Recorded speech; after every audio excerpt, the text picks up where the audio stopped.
Baik, salam selamat pagi, Bapak Ibu Saudara sekalian.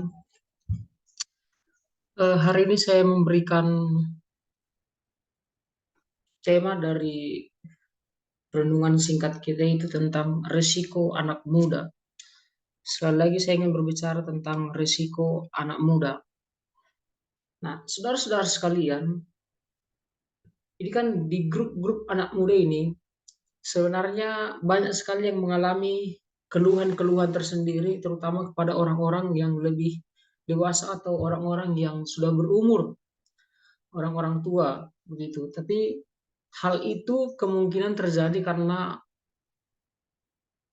menganggap bahwa anak muda tidak terlalu memiliki pengalaman yang cukup mumpuni atau mungkin skill yang cukup mumpuni untuk bisa tampil di satu panggung tertentu. Nah, ini yang dialami oleh kebanyakan anak muda, termasuk teman-teman saya di grup kami, anak-anak muda, banyak sekali anak muda yang merasa dikecilkan. Nah, mari kita belajar dari 1 Timotius 4 ayat 12. Saudara pendahuluan, kalau memang kita sangat melihat ini masih terjadi di tengah-tengah masyarakat, gereja, bahkan perpolitikan Indonesia saat ini. Kalau pada umumnya anak-anak muda tidak mendapat sorotan yang lebih baik dibanding dengan orang-orang tua, kadang-kala kita mungkin mendengar bahwa mereka akan disebut sebagai anak ingusan, anak kemarin sore, atau bahkan disebut belum banyak makan garam dan lain-lain seperti itu. Dan itu sering dilabelkan kepada anak-anak muda bahwa anak-anak muda ini sebenarnya kurang punya potensi. Jadi seolah-olah satu kegiatan, satu pekerjaan atau di dalam satu komunitas bahwa ide terpenting itu selalu dianggap datang dari orang-orang yang lebih tua. Sedangkan anak muda tidak mendapat tempat yang positif dalam satu perkumpulan. Meskipun secara pendidikan mungkin anak-anak muda jauh lebih unggul daripada orang-orang tua, tetapi yang pada umumnya didengarkan adalah selalu orang-orang yang dianggap lebih tua. Nah, mari kita belajar dari apa yang disampaikan Paulus kepada Timotius.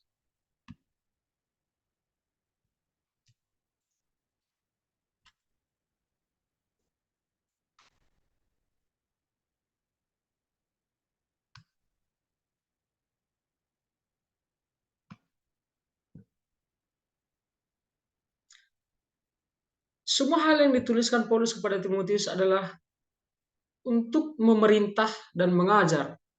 Itu kita bisa perhatikan di dalam tulisan Paulus 1 Timotius 4 ayat ke-11 dan ayat sebelumnya. Di sana dikatakan dalam terkhusus ayat 11 dikatakan beritakanlah dan ajarkanlah semuanya itu. Jadi Paulus mempersiapkan Timotius untuk dia menjadi seorang pemimpin dan seorang pengajar yang baik di tengah-tengah gereja, di tengah-tengah masyarakat. Nah, dia harus mengajar para penatua, diaken, dan orang lain yang bukan dengan memimpin secara otoriter, legalistik, tetapi dengan kepastian dan keyakinan. Nah, ini adalah tanggung jawab yang berat, terutama bagi seorang pria yang masih muda. Nah, kita mengerti sekali bahwa Timotius mungkin berusia muda dan tidak diragukan lagi bahwa ia lebih muda dari kebanyakan orang yang harus dia perintah, yang harus dia pimpin, dan harus dia ajar.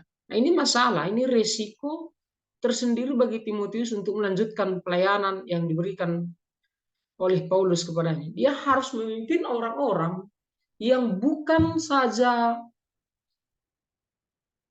orang yang lebih tua darinya, tapi dia harus memimpin bahkan penatua, bahkan diaken yang ada dalam gereja-gereja pada waktu itu. Nah, bagaimana Timotius harus mengantisipasi supaya orang-orang yang lebih tua ini tidak menganggap Timotius ini adalah orang yang tidak layak memimpin. Nah, Paulus bicara bahwa jangan biarkan siapapun memandang kamu rendah karena kamu masih muda. Ini saran Paulus. Timotius harus menjaga dirinya supaya tidak seorang pun memandang dia rendah, menganggap dia hina, menganggap dia tidak layak karena dia masih muda. Seperti yang saya katakan tadi, mungkin saja Timotius ini bisa merasa minder, merasa saya masih muda, tidak berpengalaman. Tapi bagaimana Timotius harus menghindari orang mendapat kesempatan untuk berkata seperti itu kepada dirinya? Maka dia harus memberikan teladan pribadi dan bertumbuh dalam kerohaniannya sendiri. Nah, kita lihat dalam ayat 11 dan 12, apa yang dikatakan di sana di ayat 12, jangan seorang pun menganggap engkau rendah karena engkau masih muda. Jadilah teladan bagi orang-orang percaya dalam perkataanmu, dalam tingkah lakumu, dalam kasihmu, dalam kesetiaanmu, dan dalam kesucianmu. Nah, sebenarnya ada kontras yang sangat kuat di sana antara ayat 11 dan ayat 12. Ini masalah yang merangkum masalah kehidupan pribadi dalam diri Timotius sebagai seorang pemimpin muda. Di satu pihak, ia telah ditempatkan pada posisi yang sangat bertanggung jawab sebagai wakil Rasul Paulus.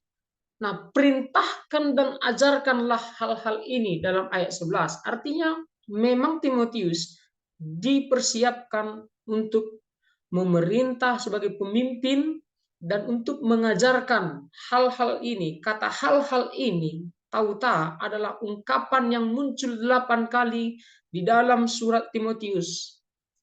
Dan itu sebenarnya meringkas instruksi dan perintah yang telah diberikan Paulus kepada Timotius. Dan yang harus dia sampaikan kepada Tuhan. Dan kata hal-hal ini merujuk kepada ajaran-ajaran Paulus. Jadi Paulus sedang berbicara, perintahkan dan ajarkanlah hal-hal ini. Hal-hal apa? Semua ajaran teologi Paulus, semua doktrin-doktrin Paulus yang sudah didengar oleh Timotius harus disampaikan. Itulah yang menjadi tugas dari Timotius.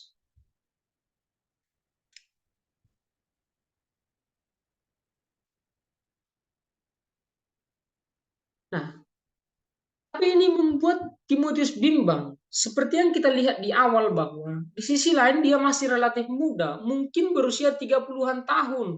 Sehingga Paulus harus menambahkan, bukan saja dia harus mengajar, tapi dia juga harus Timotius harus bisa menahan orang menganggap dirinya rendah. Bagaimana caranya? Jangan biarkan seorang pun engkau rendah karena engkau masih muda, 12 tahun.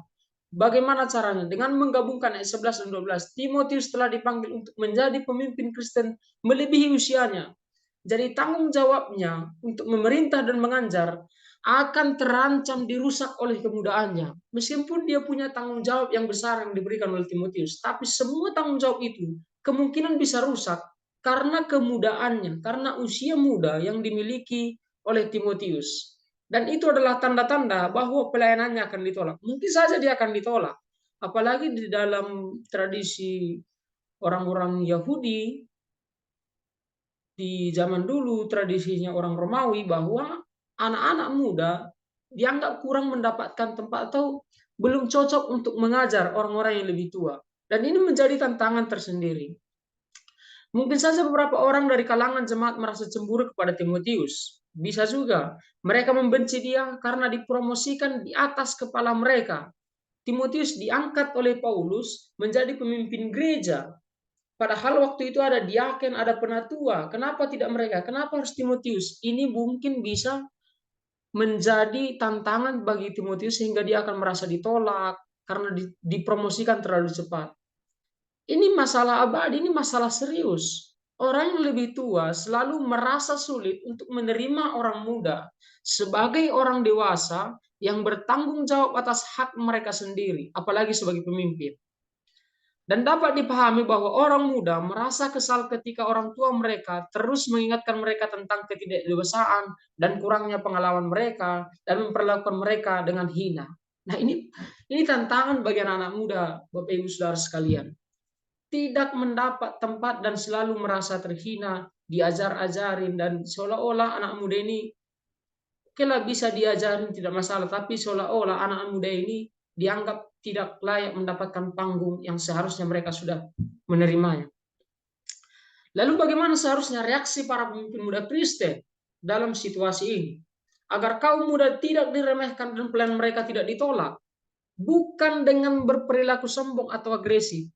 Ini letak kesalahan anak muda ketika mereka dianggap hina. Oh, mereka menjadi sesuatu yang muncul sifat kesombongannya, agresif dan lain sebagainya, otoriter. Bukan dengan bersusah payah dan mencoba memaksakan kehendak mereka. Bukan itu solusinya. Tapi kita memperhatikan kata Allah yang sangat sentral di tengah-tengah ayat 12. Kata ini mengalihkan kepada sesuatu yang baru yang akan dilakukan Paulus dengan cara yang sama sekali berbeda. Rasul Paulus memberi Timotius beberapa cara di mana dia harus melakukan pelayanannya dan mendapatkan penerimaan untuk pelayanan itu. Bagaimana dia diterima di pelayanan? Paulus memberikan beberapa cara penting. Nah, Timotius harus melakukan hal yang sama dengan apa yang dilakukan oleh Paulus supaya tidak dipandang hina. Setidaknya dia harus menjadi teladan bagi orang-orang beriman dalam ucapan, dalam kehidupan, cinta, kasih, iman, dan kemurnian ayat 12b.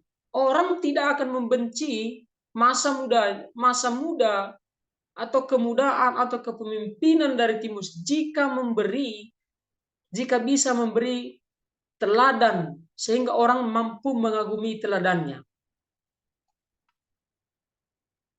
Dan dalam tulisan ini, sebenarnya kita melihat bahwa Paulus sedang menggemakan ajaran Yesus yang memperkenalkan gaya baru kepemimpinan pelayan ke dunia.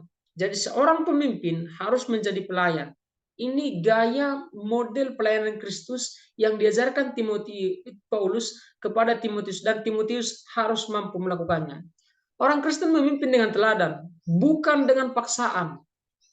Menjadi model yang mengundang pengikut, bukan menjadi bos yang memaksa.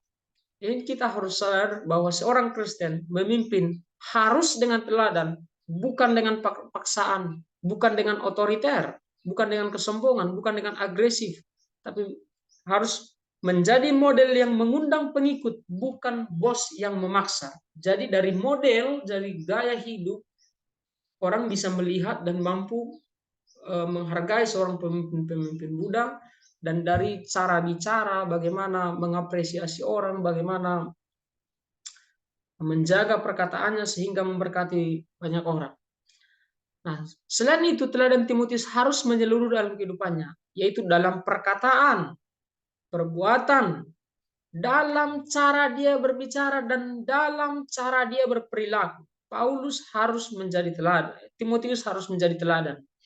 Dan di kedua bidang itu, dia harus menjadi model kebajikan Kristiani, terutama dalam kasih, rahmat Kristiani yang unggul untuk diperlihatkan kepada sesama, bukan dan kepada seluruh umat manusia, bukan hanya kepada sekelompok orang.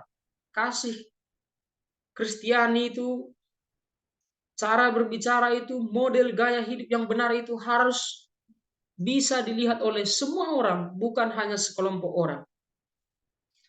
Dan juga dalam iman percaya kepada Tuhan Yesus Kristus. Ini menjadi penting. Jadi seorang pemimpin muda dalam gereja Tuhan, dia harus punya iman percaya kepada Tuhan Yesus Kristus dan mampu memberikan teladan dalam perkataan, dalam cinta kasih, dalam gaya hidup, dalam kemurnian iman, dan lain sebagainya. Harus menjadi model sehingga pemimpin-pemimpin muda mendapatkan tempat yang baik, dan pemimpin-pemimpin muda mulai dianggap penting hadir di dalam gereja dan untuk mengubah gereja Tuhan ke arah yang lebih baik.